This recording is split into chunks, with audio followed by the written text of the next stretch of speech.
വലത്തൂന്ന് ചരിഞ്ഞ ഇടത്തേക്കും ദേ ഇപ്പോൾ ഇടത്തൂന്ന് ചരിഞ്ഞ വലത്തേക്കും. തന്റെ രാഷ്ട്രീയ ദിശ എങ്ങോട്ടെന്നില്ലാതെ അക്കൊമ്പിൽ നിന്നും ഇക്കൊമ്പിലേക്ക് ചാടുകയാണ് PV അൻവർ.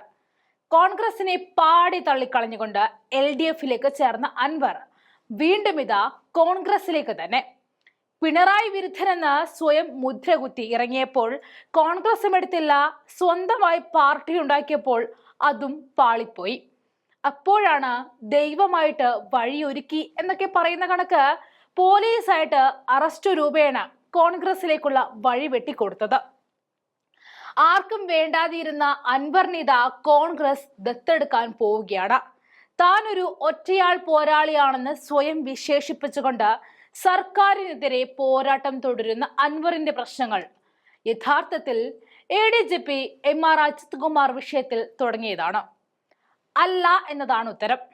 2016 ഇടത് കൈ പിടിച്ച അൻവറിന്റെ കക്കാടം പൊയിലിലെ തീം പാർക്കിൽ അനധികൃത നിർമ്മാണം നടന്നതായി ആരോപിച്ചുകൊണ്ട് സർക്കാർ നടത്തിയ കേസ് ഹൈക്കോടതി വിധി വന്നതും ചെക്ക് ഡാം പൊളിക്കാൻ റവന്യൂ വകുപ്പ് ഉത്തരവിട്ടതും 2018 അതിനുശേഷം 2019 ആദ്യമായിട്ട് LDF സർക്കാരിനെതിരെ അൻവർ പടപ്പുറപ്പാടിനിറങ്ങുന്നത്. പറഞ്ഞു വരുന്നത് ഇത്രയുമുള്ളൂ. ജനങ്ങൾക്ക് വേണ്ടി പോരാടുന്ന വീരസമര നായകനായിട്ടുമൊന്നും അൻവറിനെ കാണേണ്ടതില്ല. അയാളുടെ കഥയും പ്രതികാരവും തികച്ചും വ്യക്തിപരം മാത്രമാണ്. അതായത് തന്റെ തീം പാർക്ക് പൊളിക്കാൻ LDF സർക്കാർ കാരണമായി എന്നത് മുതൽ അൻവർ അവർക്കെതിരെ തിരിഞ്ഞതാണ്. ഇനി അൻവറിന്റെ അടുത്ത വിഷയം ഒരു മന്ത്രി കസേര കിട്ടിയില്ല എന്നതാണ്. സ്വാഭാവികമായിട്ടും ഒരേ സമുദായത്തിൽ നിന്നുമുള്ള മുഹമ്മദ് റിയാസ് മന്ത്രിയാവുക കൂടി ചെയ്തപ്പോൾ പിണറായി വിജയനുമായി അൻവറിന്റെ ശത്രുത കൂടി. കഴിഞ്ഞില്ല. ഇനി കോൺഗ്രസ് പ്രവേശനം കൊണ്ട് അൻവറിന്റെ ഉദ്ദേശം എന്തെന്ന് നോക്കാം. അതും മന്ത്രി കസേര തന്നെ. വേണമെങ്കിൽ വല്ലഭനും പുല്ലും ആയുധമെന്ന പോലെ ഈ സാഹചര്യം മുതലെടുത്ത് മുഖ്യമന്ത്രി കസേര ചോദിച്ചാലും അത്ഭുതപ്പെടാനില്ല. പിണറായിക്ക് ഇനി മൂന്നാം പിറവി ഇല്ല എന്ന് മനസ്സിലാക്കിയ അൻവർ കോൺഗ്രസിലേക്ക് ചരിഞ്ഞതും ഇതേ ഉദ്ദേശത്തോടെയാണ്.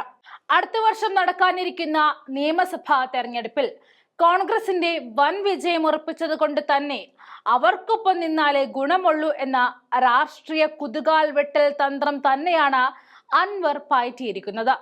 ഉപാധികളൊന്നുമില്ലാതെ കോൺഗ്രസിനൊപ്പം നിൽക്കുമെന്നാണ് പറഞ്ഞതെങ്കിലും LDF MLA-മാരെയും BJP നേതാക്കളെയും കൂട്ടുപിടിച്ച് തനിക്കൊപ്പം നിർത്തി സംഘടന ശക്തിപ്പെടുത്താൻ നോക്കിയതിന്റെ ആവശ്യം എന്തായിരുന്നു എന്നതാണ് ശ്രദ്ധേയമായ ചോദ്യം. കോൺഗ്രസിനെ സംബന്ധിച്ച് ഇനി എല്ലാം സതീശന്റെ കയ്യിലാണുള്ളത്. മുസ്ലിം ലീഗിന് പിന്നാലെ KPCC അധ്യക്ഷൻ K സുധാകരനും അൻവറിന് പിന്തുണ അറിയിച്ചതോടെ ഇക്കാര്യത്തിൽ VD സതീശൻ എടുക്കുന്ന നിലപാട് എന്തായിരിക്കും എന്നത് നിർണായകമാണ്. 12-ന് ചേരുന്ന രാഷ്ട്രീയ കാര്യസമിതിയിൽ VD സതീശൻ നിലപാട് വ്യക്തമാക്കും.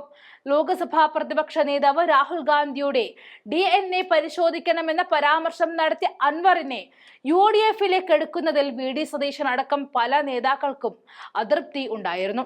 പ്രതിപക്ഷ നേതാവിനെതിരെയും അൻവർ ഗുരുതരമായ ആരോപണങ്ങൾ ഉന്നയിച്ചിട്ടുണ്ട്. എന്നാൽ സർക്കാരിനെതിരെ നിരന്തരം സമരം പ്രഖ്യാപിക്കുകയും നിലവിൽ അറസ്റ്റ് ഉൾപ്പെടെയുള്ള വിവാദം നിലനിൽക്കുകയും ചെയ്യുന്ന സാഹചര്യത്തിൽ അൻവറിനെ ഒപ്പം നിർത്തണമെന്ന അഭിപ്രായം UDF രൂപപ്പെടുകയാണ്. ഈ അവസരം മുതലെടുത്ത് അൻവർ വെട്ടുന്നത് മന്ത്രി കസേരയിലേക്കാണ്.